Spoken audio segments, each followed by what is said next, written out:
अगर अपन बात करते हैं हीमोडायलिसिस, और हीमोडायलिसिस का मतलब है कि आर्टरी से ब्लड लेना, वेन में वापस घुसाड़ना। आर्टरी से क्या होता है, ब्लड टेकन किया जाता है, ब्लड टेकन, उसके बाद उसको छान के क्या किया जाता है, वेन में वापस, अरे वेन में ब्लड को वापस क्या किया जाता है, इन्फ्यूज किया जाता है। और ध्यान रखिएगा हीमोडायलिसिस नाम की मशीन किस पे काम करती है, तो सर ये अल्ट्रा फिल्ट्रेशन पे काम करती है। अल्ट्रा फिल्ट्रेशन यानी जहां एक्स्ट्रा एनर्जी मशीनरी या और एटीपी से काम होता है। दूसरा होता है ओस्मोसिस यानी आपकी मेम्ब्रेन के साथ में होना, और दूसरा होता है डिफ्यूजन। डिफ्यूजन तो ज्यादातर डिफ्यूजन देखने को मिलता है आजकल की ऑटोमेटिक मशीनें अल्ट्रा फिल्ट्रेशन यानी यूएफ पे भी काम करती है। ठीक है, अब इसके अंदर क्या होता है, तो हमारी जो मशीन होती है उसके अंदर डायलाइजर बना होता है। हमारी जो हीमोडायलिसिस की मशीन होती है उस मशीन को जब आप देखते हो तो उस मशीन में आपको पता है कि एक डायलाइजर बना होता है।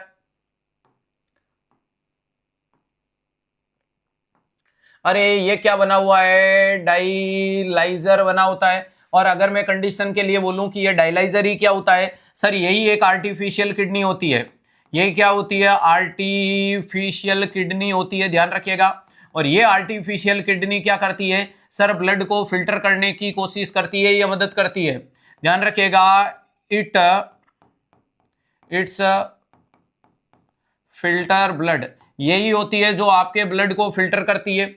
अरे यही होती है जो आपके ब्लड को क्या करती है दोस्तों, फिल्टर करने का काम करती है। तो ध्यान रखिएगा ये डायलाइजर ही आर्टिफिशियल किडनी होता है। इसके अलावा एक वर्ड आता है डायलेसेट। डायलेसेट क्या होता है, तो उसको सॉल्यूशन बोला जाता है। एक वर्ड होता है डायलाइसेट। अगर मैं आपसे पूछूं कि डायलाइसेट क्या होता है, तो डायलाइसेट का मतलब होता है ये वो सॉल्यूशन है, अरे ये ध्यान रखिएगा, ये क्या है, वो सॉल्यूशन है जिसमें आपका पानी भी है, जिसमें इकोडेक्स्ट्रीन भी देखने को मिलता है। अरे जिसमें क्या है, इकोडेक्स्ट्रीन भी है, जिसमें क्या देखने को मिलता है, बाइकार्बोनेट भी है, ध्यान रखिएगा, सोडा बाइकार्ब भी है, जिसमें क्या है, सोडा बाइकार्ब भी देखने को मिल रहा है।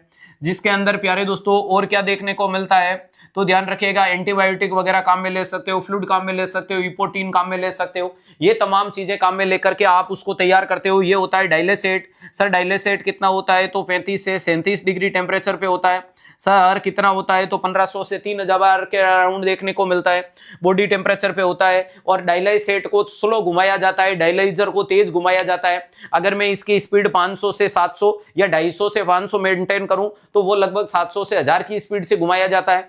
ये डायलाइजर है, ये हमें 1.7 metre square surface area provide कराता है।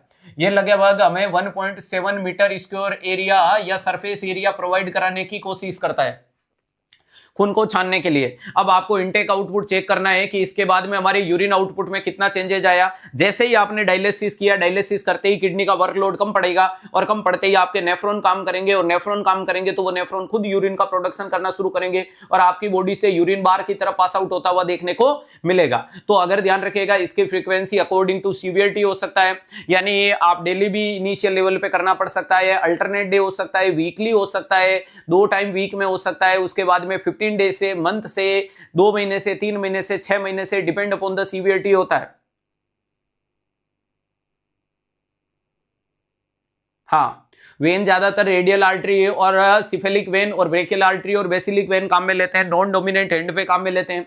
बाकी रूट तो कई बार बता रखा है कि इमरजेंसी के लिए सेंटर लाइन काम में लो। उसके बाद में प्यारे दोस्तों आपको एवी संट हो सकता है, एवी ग्राफ्ट हो सकता है, और एवी फिस्टुला हो सकता है। मोस्ट कॉमन फिस्टुला होता है। अब फिस्टुला की पेटेंसी के लिए आपको ब्रूट और थ्रिल साउंड की तरफ जाना होता है। ब्रूट साउंड को आस्कल्ट करते हैं, थ्रिल को पाल्पेट किया जाता है। डिसइक्विलिब्रियम सिंड्रोम होता है बेटा, जब तेजी से डायलिसिस कर लेते हो तो बॉडी का वेस्ट प्रोडक्ट तो निकल जाता है लेकिन ब्रेन का नहीं निकलता, और बॉडी का रिमेनिंग बचा हुआ ब्रेन में असेंड कर जाता है, जिसका कारण होता है ओस्मोसिस। उसके कारण मरीज को हेडेक होता है, कंफ्यूजन होता है, इरिटेशन होता है, डिसओरिएंटेशन होता है, उसको बोलते हैं डिसइक्विलिब्रियम सिंड्रोम। बचाव करने का तरीका है स्लो स्लो डायलिसिस करने की कोशिश करो। बोलो सांवरिया सेठ की जय। आर्टीरियल स्टल सिंड्रोम या एरिया स्टेला सिंड्रोम का मतलब तो प्यारे दोस्तों जब अपन ब्लड का डाइवर्जन कर देते हैं तो आगे के डिस्टल पार्ट को ब्लड सप्लाई नहीं जाती है, उसके कारण हाथ में टिंगलिंग, प्रिकिंग, नम सेंसेशन देखने को मिलता है, उसे बोला जाता है। क्लियर है।